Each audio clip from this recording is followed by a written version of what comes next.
Denne lille video her er tænkt som et kort resumé eller en repetition af de lektioner, vi har haft omkring adaptiv naturforvaltning. Adaptiv naturforvaltning er en ny tilgang til naturforvaltning i Danmark, som kan bruges, når man har et problem. Der er flere interessenter, som har et fælles mål, og forvaltningen er et specifikt naturområde eller en bestemt art. Vi har gennemgået generelt introduktion til adaptiv naturforvaltning, hvornår kan man benytte det, og så har vi gennemgået de 4 værktøjer, som man bruger i den her metode. Det er en god problemformulering, en interessentanalyse, der skal laves nogle målsætninger, en systemmodel og en konsekvenstabel. Så er jeg blevet præsenteret for nogle eksempler. Nogle dele, jeg har fundet fra Aarhus Universitet, og nogle enkelte eksempler, som jeg selv har arbejdet med. Og desuden er der så præsenteret en opgave, som I skal udarbejde i grupper og præsentere for hinanden i uge 38. Sådan den korte gennemgang af adaptiv naturforvaltning. Vi har lige først her et lille illustration af, hvornår man rent faktisk skal bruge det her adaptiv naturforvaltning. Og som man kan se på figuren her, så er det jo ikke et konfliktløsningsværktøj. Adaptiv naturforvaltning, det bruger vi på de tidspunkter, hvor vi har nogle klare mål, forholdsvis klare mål, og at vi har en vis usikkerhed om, hvad der rent faktisk sker i det biologiske system, som vores art nogle gange færdes.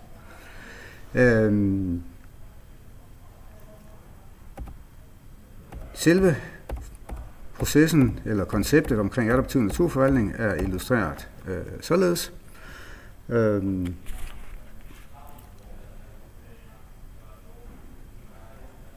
Det starter med, at der er nogen i gåseøjne, der oplever et problem.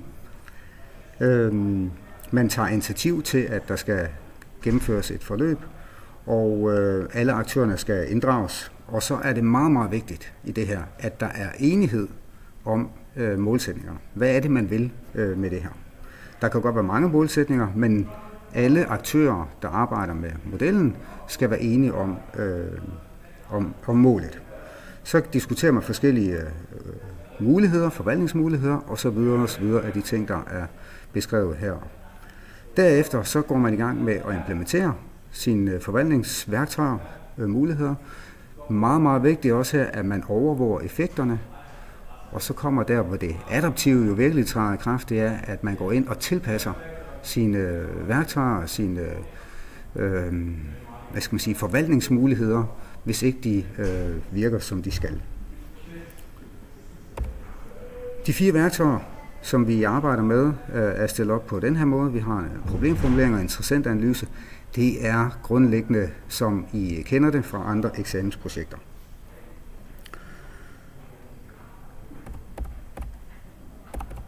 Vores målsætninger. Her hopper jeg lige hurtigt ned til de forskellige målsætninger, vi kan have. Det nye her, det er, at vi tager nogle forskellige målsætninger, eller vores målsætninger kan være på forskellige niveauer. Vi kan have det højeste niveau, som er strategiske målsætninger. Vi har nogle grundlæggende målsætninger, arbejdsmålsætninger, eventuelt nogle procesmålsætninger, hvis man synes, at det er vigtigt også. Der er vist et eksempel her, hvor vi kan se, det overordnede målsætning, det er at beskytte den art, vi nogle gange har fokus på. De grundlæggende målsætninger, det kan fx være at maksimere artstætheden, det kan være at maksimere artsudbredelsen, eller at maksimere den genetiske diversitet. Og det er selvfølgelig bare nogle eksempler.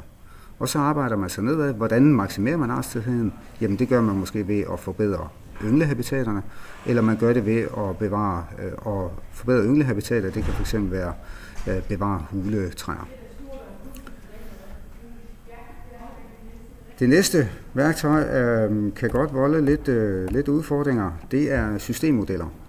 En systemmodel, den skal bruges til at forstå det biologiske system, som vi arbejder med. Det her det er et eksempel fra USA. Man kan gøre det på mange forskellige måder. Man kan starte ind i midten, og så kan man arbejde ud i forskellige retninger osv.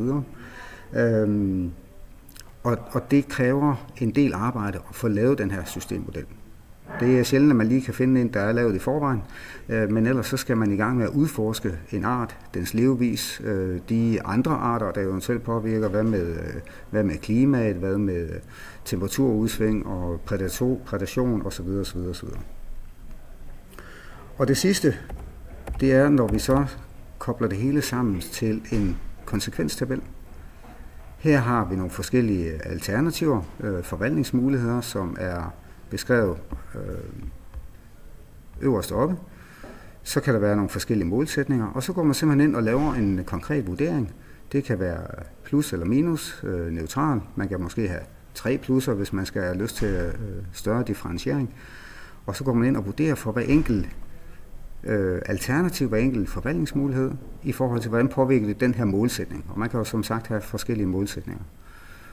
Og så til sidst, så tæller man sammen, ned for neden i summen, kan man se, at der er nogen her, at der er status quo.